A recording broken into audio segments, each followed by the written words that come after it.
Welcome to G Power Fishing, known as G Man.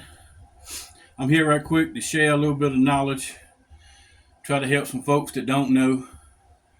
I know a lot of people already do know about shad fishing, but the time is right around the corner.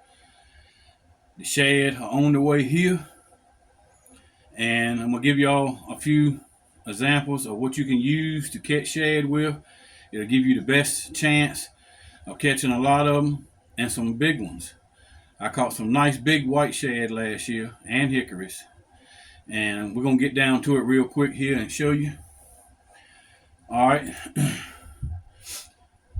Pink spoon. This is the larger one. You need some of those. Some chartreuse ones in the large ones. Some pink ones in the small ones. Chartreuse in the small spoon. If you want, you can do silver. That's up to you. My main colors is pink and chartreuse. I do my best on when it comes to the spoons. Sometimes they hit the pink and white one, the chartreuse and green. Sometimes they hit that. They're just like us when we come to eating. Sometimes we want something different. But for the most part, them spoons I just showed you will get the job done. Now, I use a double rig, which you can buy like this. Come with a spoon and a dart. They're pre-rigged. You can buy them. There's nothing wrong. If you want to use them, you can. I do not. I make my own. And the reason I do is because this pre-tied one, the spoon and the dart, or whether it's a spoon and a jig, like this one has with it here, either way, they're too close together for me. I like my jig here, and I like my spoon back here, further away. I get more action out of my spoon, and I believe I get a little more action out of my jig up top. Okay, curly tail and paddle tail. As long as you got some limeade, cranking crazy custom baits, and as you can see, that's what they look like. That is one great color for shad fishing. The goblin, green gobbler, cranking crazy.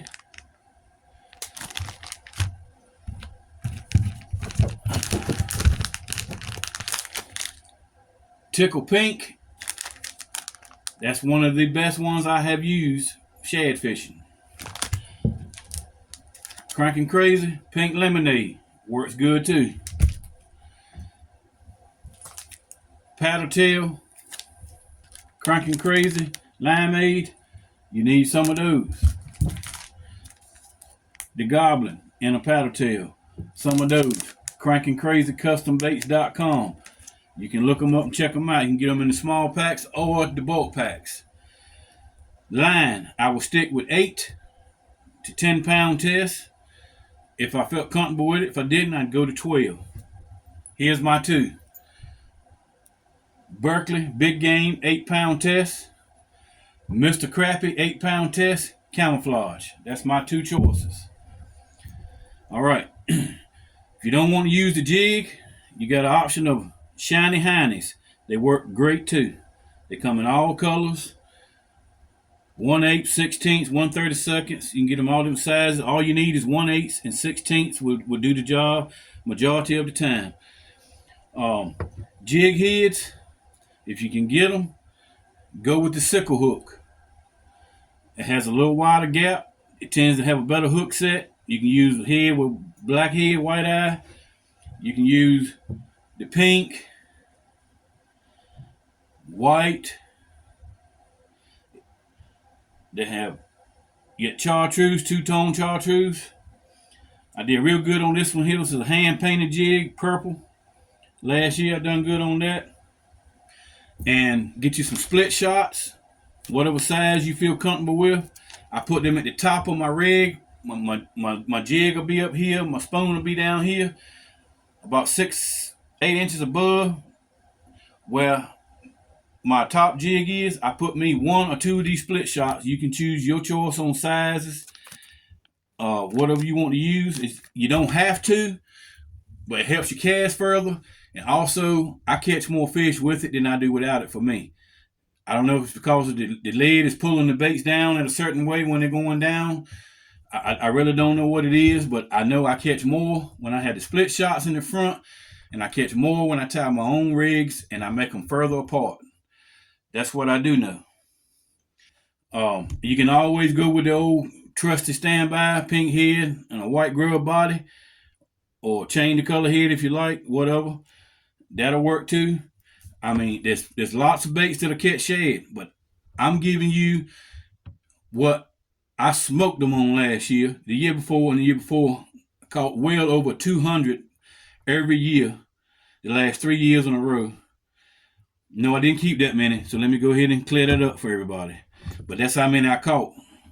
And it was this,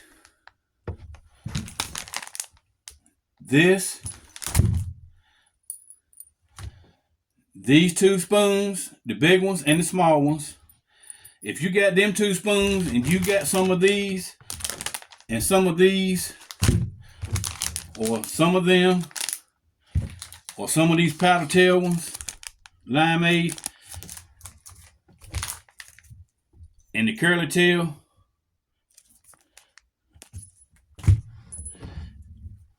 you'll find. If you're fishing here in North Carolina, you'll find. And like I said, there's other baits that will catch just as many fish probably out there. I'm giving you what I use, and all you need is a medium rod, medium to medium light. I would stick with medium because when you have two rigs on, a lot of times I catch two fish at a time.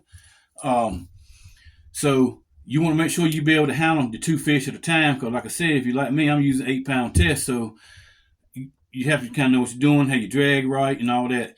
You don't need a real big reel and a real big rod. Just, like I said, a nice medium action rod, medium size reel, a 1,000 or 2,000. I mean, you can use a 3.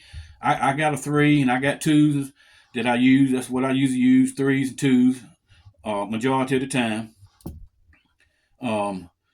But like I said, all that's preference. Main thing, these baits,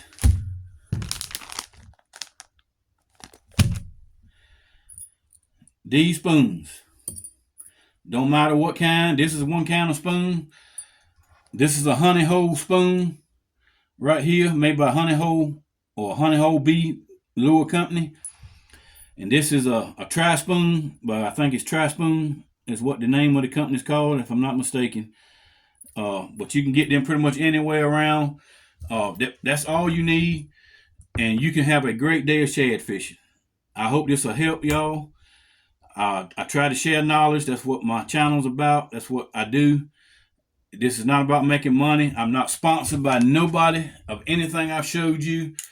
Everything I have here, it's mine. I've bought and paid for it.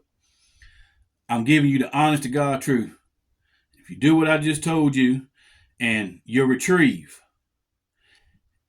you can start out fishing it, throwing it out as soon as it hits the water, reel it back real fast with some jerks, or reel it back real fast with no jerks. If you're not catching anything that way, throw it out, count maybe to 4 or 5. If you in 10 to 20 foot of water, count to 4 or 5, maybe 8 seconds at the max. Then start reeling real slow, see what happens from there. Work with your retrieve. And also, you need to know that shad run in groups, and they come along every so often. They're not just always there right that second, right then, all the time. They come through in schools. So if you ain't catching none, and you know you've been catching them, take you a break, 15 minutes or so, watch the water. You see the water popping, or you see somebody catch one, jump back out there, get into it. They back in there again, probably coming through in the school. That's the key to it. You ain't just going to stand there all the time and catch them cast after cast after cast. It's going to be some breaks in between when the schools are coming through. Well, I hope this will help y'all. And this is G-Man from G-Power Fishing. I'm getting out of here. God bless all of y'all, and thank everybody who follows me. Everybody. I appreciate the love and support. And we will see you on the water or on the screen. I'm out of here. And SFG swag. Boy, it's got me looking good in the neighborhood. Y'all take care.